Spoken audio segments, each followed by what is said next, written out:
Hello guys, അപ്പോൾ ഇത് നമുക്കൊരു അടിപൊളി ബീഫ് പൊരിച്ചത് എങ്ങനെ ഉണ്ടാക്കാൻ നോക്കാം. അപ്പോൾ ഇത് നമുക്ക് പ്രവാസികൾക്കൊക്കെ കൊടുത്തേക്കാൻ പറ്റിയ ബീഫാണ്. അപ്പോൾ ഇന്ന് ഇത് അക്കരക്ക് കിടക്കാനുള്ള ബീഫാണ്. അതിന് 5 കിലോ ബീഫ് എടുത്തിട്ടുണ്ട്. ശേഷം നമ്മളൊരു വലിയ ഉള്ളി, ഒരു തക്കാളി, 3 പച്ചമുളകും കൂടെ ചേർത്തിട്ട് നമ്മളിത് മസാല ഒന്ന് കുറക്കണം.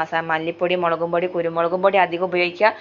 മുളകും പൊടി കുറയ്ക്കുക. മഞ്ഞൾപ്പൊടിയും 2 ടീസ്പൂൺ വിനാഗിരി, ഉപ്പും കൂടി ചേർത്ത് നല്ല കുഴച്ചിട്ട് നമ്മളൊരു 3/4 വേവ് ആക്കിയെടുക്കുക. അടുപ്പത്ത് തന്നെ വെക്കുക, കുക്കറിൽ ഇടരുത്.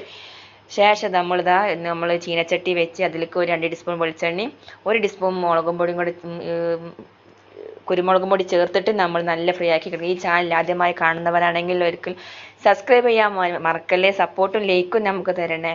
പിന്നെ ഈ 1 മിനിറ്റ് വീഡിയോ കാരണം എന്തെങ്കിലും മിസ്റ്റേക്കൊക്കെ ഉണ്ട്, അപ്പോൾ നിങ്ങൾ ക്ഷമിക്കുക. അപ്പോൾ ഇത് നമ്മൾ അടിപൊളി ബീഫ് ഫ്രൈ ചെയ്ത് റെഡി ആയിട്ടുണ്ട് ഗൈസ്. അപ്പോൾ ഇത് അക്കരക്ക് മാത്രമല്ല കേട്ടോ, നമുക്കും ഇത് എന്തെങ്കിലും ദിവസങ്ങളിലൊക്കെ നമുക്കിത് ഉണ്ടാക്കിയെടുക്കാം. അതിന് മസാല ഒന്ന് കുറക്കുക, പിന്നെ വേവ് ഒന്ന് കുറക്കുക.